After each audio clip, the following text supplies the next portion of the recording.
السلام علیکم۔ یہ ایک بہت ہی سبق آموز کہانی ہے، تو برائے کرم اس کہانی کو آخر تک سنیے گا۔ میرے والد صاحب متوسط طبقے میں شمار ہوتے تھے۔ اس طبقے کا آدمی جن مسائل کا شکار ہوتا ہے سبھی اس سے واقف ہیں۔ ہم 8 بہن بھائی تھے، پھر بھی خوشحال زندگی گزار رہے تھے، کیونکہ ان دنوں وطن پر بیرونی قرضوں کا بوجھ اس قدر نہ تھا، اور مہنگائی میں بھی ہم گھر کے سبھی افراد کو 2 وقت کی روکھی سوٹھی پیٹ بھر نصیب ہو جاتی تھی، کیونکہ ابو اپنی حیثیت کے باوجود کنبے کا بوجھ بڑی کفایت شعاری سے اٹھا رہی تھی۔ ان کی کوشش تھی کہ اولاد بہترین تعلیم حاصل کر لے۔ اس جدوجہد میں تمام عمر خود بھی معمولی کھایا پہنا اور ہمیں بھی معمولی کھلایا اور پہنایا۔ وہ ہم بچوں کو ہمیشہ سادہ زندگی گزارنے کی تلقین کرتے رہتے۔ ہم سبھی اسکول میں پڑھ رہے تھے، صرف بڑے بھائی آیان کالج جاتے تھے۔ ابو کو بڑے بیٹے سے امید تھی کہ پڑھ لکھ کر اچھی نوکری پر لگ جائے گا تو ان کا بوجھ بانٹ لے گا۔ وہ خود تو ریلوے کے محکمے میں ملازم تھے۔ آیان بھائی تعلیم سے فارغ ہوئے تو پتہ چلا کہ تعلیم کا کچھ فائدہ ذاتی طور پر ہے، مگر حصول نوکری کے لیے تعلیم بیکار ہے، بنا رشوت اور سفارش کے۔ بھائی نے نوکری کے لیے بڑے دھکے کھائے، دفتروں میں مارے پھرے، مگر ہر جگہ مایوسی ملی۔ تب دل چاہتا تھا کہ ملک چھوڑ کر چلے جائیں۔ خاندان کے کچھ لوگ اعلیٰ عہدے پر فائز تو تھے، مگر وہ امیر تھے اور انہوں نے ہم جیسے غریب رشتہ داروں سے رشتہ داری ختم کر دی تھی۔ وہ نہ تو ہماری خوشی میں شریک ہوتے اور نہ غم میں پوچھنے آتے تھے۔ یہ شدید گرمی کا موسم تھا کہ ایک روز دن بھر آیان بھائی ملازمت کی تلاش میں 2-3 امیر رشتہ داروں کا در کھٹکھٹا کر مایوس لوٹے تو ان کو بخار ہو گیا۔ آتے ہی دھوپ اور گرمی سے بے حال ٹھنڈا پانی پی لیا اور بستر پر دراز ہو گئے۔ ذرا دیر میں بدن تپنے لگا، شاید ان کو سن اسٹروک ہو گیا تھا۔ والد ڈیوٹی سے لوٹے تو بیٹی کی حالت دیکھ کر گھبرا گئے اور اسپتال لے گئے۔ انہوں نے چھٹی کی درخواست بھی دے دی، لیکن ان کی چھٹی منسوخ کر دی گئی کیونکہ ایک روز بعد بقرعید تھی۔ ابو بھائی کو آخری بار غنودگی میں دیکھ کر بھی ٹرین پر چڑھ گئے۔ 3 روز بعد جب وہ ٹرین لائے تو بیٹے کو آخری آرام گاہ لے جانے کا انتظام ہو چکا تھا۔ انہوں نے وردی اتاری اور بیٹے کو کندھا دے کر اس کو قبر تک پہنچایا۔ بیٹے کی جوان موت کا غم ان کو لے بیٹھا اور وہ بیمار پڑ گئے۔ اس حالت میں بھی ڈیوٹی پر جاتے۔ جب ہلکا ہلکا بخار مستقل رہنے لگا تو پتہ چلا کہ ان کو کینسر ہے۔ وہ بیماری سے دست و گریبان رہے، لیکن کب تک؟ ایک وقت آیا جب گارڈ کی وردی اتارتے تھے تو وہ خون سے تر ہوتی تھی۔ آخر وہ دن آ پہنچا جس کو ٹالنے کے لیے امی اور ہم سب دعائیں مانگتے تھے۔ والد صاحب ہم کو روتا چھوڑ کر دوسرے جہاں کو چلے گئے۔ یوں میں اپنے والد اور بھائی کے بعد گھر میں بد نصیب بے آسرا کنبے کی بڑی ٹھہری۔ ان دنوں مجھ سے بعد آنے والی بہن جس نے انٹر کیا تھا ملازمت کی تلاش میں سائڈ ایریا محلے کی ایک عورت کے ساتھ گئی اور وہ واپس نہ لوٹی۔ ہم بہت پریشان تھے۔ اس نئی محلے دار کے گھر گئے تو پتہ چلا کہ وہ جو خود کو دواؤں کی ایک بڑی کمپنی میں انچارج بتاتی تھی، کرائے کا مکان چھوڑ کر جا چکی ہے۔ میری بہن زرتاشا بہت خوبصورت تھی۔ وہ اسے کمپنی میں ملازمت کا جھانسا دے کر نہ جانے کہاں لے گئی تھی۔ پڑوسن کا پتہ چلا اور نہ ہی میری بہن نتاشا کا۔ ماں اس کے غم میں نیم پاگل ہو رہی تھی۔ وقت کے ساتھ ساتھ بالآخر ان کو صبر آتا گیا، مگر دل سے اس کا غم بھولتا نہ تھا۔ اماں کی صحت گرتی گئی۔ ان دنوں میرا رزلٹ آ گیا اور میں نے BA کا امتحان امتیازی نمبروں سے پاس کر لیا۔ میں B.Ed کرنا چاہتی تھی، مگر وقت نے اس کی مہلت نہ دی اور کنبے کی کفالت کی خاطر ماں سے ملازمت کے لیے اجازت مانگی۔ اماں تو اس قدر ڈری ہوئی تھی کہ مجھے سروس کی تلاش میں جانے نہ دیتی تھی، اور میں گھر کے معاشی حالات کو دیکھ کر پریشان تھی۔ میری چھوٹی بہنیں پڑھ رہی تھیں جن پر رشتہ دار باتیں بنانے لگے تھے۔ ان باتوں کی وجہ سے ماں نے بہن کو کالج میں داخلہ لینے سے روک دیا۔ دقیانوسی خیالات رکھنے والے رشتہ دار جو ہمارے لیے تعلیم کو برائی سمجھتے تھے، وہ اپنی بیٹیوں کو پڑھا رہے تھے، مگر ہماری ماں کو صلاح دیتے کہ تمہاری بچیوں کے سر پر باپ کا سایہ ہے اور نہ بھائی کا، تم ان کو برقع پہنا دو۔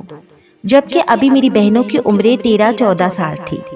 یہ رشتہ دار آوارہ لڑکوں کے رشتے ہمارے گھر لاتے۔ ماں ان بیکار کے رشتوں سے تنگ آ گئی وہ چچا کے گھر گئیں اور چچا سے جا کر فریاد کی کہ آپ نے تو ہم سے تغافل برت لی ہے۔ ادھر میرے میکے والے ہر روز بیکار رشتے لے آتے ہیں، میری بچیوں کے سر پر ہاتھ رکھ لیجیے تاکہ مجھ کو ایسی پریشانیوں سے تو نجات ملے۔ چچا کے لیے خود 8 بچوں کی کفالت عذاب بنی ہوئی تھی۔ ان کا بڑا بیٹا ابھی میٹرک میں تھا، وہ آگے پڑھنا چاہتا تھا مگر چچا اسے کالج کی تعلیم نہیں دلا سکتے تھے۔ انہوں نے کہا، بابی میری ملازمت ایسی ہے کہ 1 دن گھر تو 2 دن باہر رہنا پڑتا ہے، میں آپ کے کنبے کی دیکھ بھال نہیں کر سکتا۔ میرا لڑکا جلیل آپ کا ہی بیٹا ہے، اس کو اپنے ساتھ لے جائیے اور اپنا بیٹا بنا کر اپنے پاس رکھ لیجیے۔ میں بھی کبھی کبھار آتا جاتا رہوں گا تو آپ کے رشتہ دار آپ کو تنگ نہ کریں گے۔ یوں چچا زاد جلیل ہمارے گھر آ گیا اور ماں نے اسے اپنے مرحوم بیٹے آیان بائی کا نعم البدل بنا لیا۔ ان دنوں جلیل ہمارے مسائل میں دلچسپی لیتا تھا، ہمدردی بھی کرتا تھا، ماں کا وہ خاص خیال کرتا، ان کو تائی کی جگہ امی جان بلاتا۔ والدہ نے اسے کالج میں داخلہ کروا لیا۔ جلیل کے ہمارے گھر پر رہنے سے ہمارے رشتے کے ماموں خالو وغیرہ نے آئے دن آنا جانا بند کر دیا۔ چچا زاد کی وجہ سے ان کی یلغار تھم گئی، گویا جلیل کا قیام ہمارے لیے سکون کا باعث بنا۔ امی پرسکون ہو گئی۔ ایک تو چھوٹے چھوٹے گھریلو مسائل، بجلی گیس وغیرہ کا بل بھرنا، سودا سلوف لانا، دوسرا غلط قسم کے محلے دار لڑکوں کا ہمارے گھر کے سامنے بلا وجہ گزرنا اور چوکری بنا کر بیٹھنا بھی بند ہو گیا، کیونکہ بھائی جیسا نوجوان دن رات ہمارے گھر میں قیام رکھتا تھا۔ سبھی کو معلوم تھا کہ یہ ہمارا چچا زاد ہے۔ انہی دنوں خوش قسمتی سے میری ملازمت ہو گئی اور میں قریبی اسکول میں پڑھانے لگی۔ گزر بسر بہتر ہو گئی تو ماں کو اور سکون ملا۔ جلیل کی تعلیم کا خرچہ میں ٹیوشن پڑھا کر پورا کرنے لگی۔ 2 سال بعد اس نے امی سے کہا کہ وہ میری منگنی اس کے ساتھ کر دے۔ والدہ بولی، بیٹے تم پہلے تعلیم مکمل کر لو اور نوکری پر لگ جاؤ تو میں تمہاری منگنی منورہ سے کروا دوں گی۔ 6 سال تک جلیل ہمارے ساتھ رہا، وہ پڑھتا رہا اور میں اس کی تعلیم کا خرچہ اٹھاتی رہی۔ اس عرصے میں اس نے بھی ہم لوگوں کا بہت خیال رکھا، امی کو سکھ دیا۔ میری والدہ بھی اس کے لاڈ ایک ماں کی طرح اٹھاتی تھی، سب سے کہتی میرا بیٹا مرا نہیں، جلیل کی صورت میں پھر سے زندہ ہو گیا ہے۔ جلیل بھی قسمیں کھاتا تھا کہ منورہ میری امانت ہے، نوکری ملتے ہی اس کو اپنا لوں گا اور آپ لوگوں سے کبھی جدا نہ رہوں گا، کیونکہ آپ اکیلے ہیں اور آپ کو میری ضرورت ہے۔ امی نے اپنے زیور بھی جلیل کی بھاری فیسوں کی نظر کر دیے، مگر ہم نے ملال نہ کیا۔ امی کی تھوڑی بہت زمین تھی، بیچ کر وہ بھی جلیل پر لگا دی کہ یہ میرا بیٹا ہے اور اس کو میرے گھر کا انتظام سنبھالنا ہے اور آگے میری بچیوں کی شادیاں بھی اس ہی نے کرنی ہے، لڑکیوں کا کیا پتا، یہ تو پرایا دن ہے۔ زمین کے بعد اب مکان کی باری آ گئی تو جلیل نے بزنس کا جھانسا دے کر امی کو اپنا ہم خیال بنایا اور مکان بکوا کر دکان اپنے نام خرید لی کہ اس میں وہ اپنا جنرل اسٹور کھولے گا۔ دکان اپنی ہوگی تو جنرل اسٹور کو ادھر ادھر سے شفٹ نہ کرنا پڑے گا اور ایک جگہ ہی کاروبار جمع رہے گا۔ میں تو اس آس پر خاموش تھی کہ کچھ دنوں میں میری جلیل سے شادی ہو جائے گی۔ مجھ سے چھوٹی دونوں بہنیں البتہ خفا ہوئی تھی، مگر میں نے اور امی نے ان کو چپ کرا دیا تھا۔ تب لگتا تھا کہ جلیل تو ہم پر جان دینے کو تیار ہے اور ہم اس کے بارے میں غلط سوچ رہے ہیں۔ ایک روز ایسا بھی آیا کہ پھر ہمارا انسانیت پر سے اعتماد اٹھ گیا۔ جلیل نے میری بہن کو بدنامی کا داغ لگا دیا۔ امی گھر پر نہ تھی اور میں سروس پر تھی۔ چھوٹی 2 بہنیں اسکول گئی ہوئی تھی، صرف شاہدہ گھر پر تھی کیونکہ اس کی طبیعت خراب تھی۔ جب میں اسکول پڑھا کر گھر لوٹی تو اس نے اس افسوسناک واقعے کے بارے میں بتایا۔ وہ رو رہی تھی، مجھے بے حد صدمہ ہوا، میرا سر گھوم گیا۔ سوچا کہ اگر امی کو پتا چلا تو شاید وہ یہ صدمہ برداشت نہ کر سکیں گی، بہتر ہے کہ امی کو بتایا نہ جائے۔ بہتر ہوگا کہ اس بہن سے ہی جلیل کی شادی کر دیتی ہوں اور پھر امی کو بھی سمجھا دوں گی۔ میں نے بہن کو بھی منع کیا کہ امی کو اس بارے میں مت بتانا۔ کاش میں اس وقت خاموشی اختیار نہ کرتی تو کچھ تو بچ جاتا۔ امی نے کچھ زیور جو میری شادی کے لیے بچا رکھے تھے وہ جلیل کے حوالے کیے کہ تم اپنی طرف سے میری بیٹی کو چڑھانا۔ انہوں نے جہیز کے جوڑوں کے ساتھ بری کے جوڑے بھی بنوائے کہ یہ بھی دلہا کی طرف سے ہوں گے، مگر میں نے یہ کہہ دیا کہ مجھے جلیل سے شادی منظور نہیں، کیونکہ یہ مجھ سے عمر میں 3-4 سال چھوٹا ہے۔ یہ شاہدہ کے لیے موضوع رہے گا۔ آپ پہلے شاہدہ کی شادی کر دیں، میری اس کے بعد دیکھی جائے گی۔ میری ملازمت ہے، مجھے تو رشتے مل جائیں گے۔ شاہدہ تو صرف میٹرک پاس ہے، اس کا رشتہ جلد نہ ملے گا۔ خیر، جہیز کے ساتھ بری کا انتظام بھی امی کو کرنا تھا، سو انہوں نے بہت دلجوئی کے ساتھ کیا۔ شادی کی تیاریاں ہونے لگی، میں اندر ہی اندر گھٹنے لگی۔ کیسے ماں کو اصل صورتحال سے آگاہ کروں؟ چند دن اسی میں گزر گئے۔ خود کو تسلی دیتی کہ ایک بہن شادی شدہ ہونے جا رہی ہے، ایک بوجھ تو کندھوں سے ہلکا ہوگا، حوصلہ رکھ۔ مگر اس کی نوبت نہ آئی۔ جلیل صاحب زیور، بری، نقدی سب ہی کچھ لے کر چلتے بنے۔ کچھ دنوں تک اس کا کچھ پتہ نہ ملا کہ کہاں غائب ہے۔ آخر کسی رشتہ دار سے معلوم ہوا کہ اس نے چپکے سے اس لڑکی سے شادی کر لی ہے جو اس کے ساتھ کالج میں پڑھتی تھی۔ اس کے بعد وہ اس لڑکی کے والدین کا گھر داماد بن گیا اور انہوں نے دونوں کو مزید اعلیٰ تعلیم کے لیے بیرون ملک بھجوا دیا۔ دنیا سے ایسا اعتبار اٹھا کہ مجھے شادی کے نام سے نفرت ہو گئی۔ ماں بیمار پڑ کر چارپائی سے جا لگی۔ میری بہنیں جس جلیل کو بائی سمجھتی تھی وہ دیوار سے جا لگی۔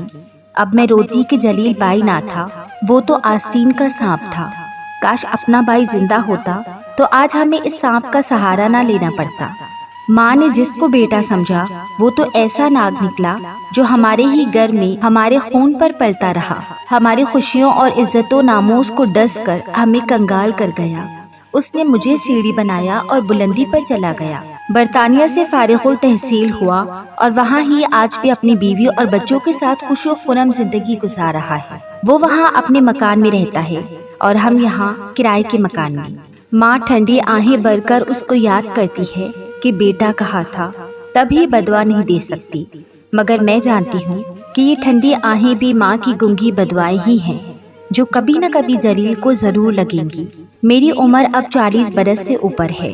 سب بہنوں کی شادیاں کر دی ہیں مگر اپنی نہیں کی، کیونکہ بوڑھی ماں کو تنہا نہیں چھوڑ سکتی، وہ بہت ضعیف ہو چکی ہیں۔ ان کو ہمہ وقت میری ضرورت رہتی ہے، میں ان سے ایک لمحے کو غافل نہیں ہو سکتی۔ شاید اللہ تعالیٰ نے مجھے ان کی خدمت کے لیے بنایا تھا۔ اس سعادت سے مجھے ہی کو سرفراز کرنا میری قسمت میں لکھ دیا تھا، اور میں خوش ہوں کہ ماں کی خدمت سے بڑھ کر کوئی بڑی سعادت نہیں ہوتی، اور یہ دولت میرے حصے میں آئی۔ اس طرح کی اور بھی کہانیاں سننے کے لیے میرے اس چینل کو سبسکرائب کریں اور بیل نوٹیفیکیشن کو آن کریں تاکہ آپ تک میرے چینل کی تمام اپڈیٹس اور تمام کہانیاں بر وقت پہنچ سکیں۔ جزاک اللہ۔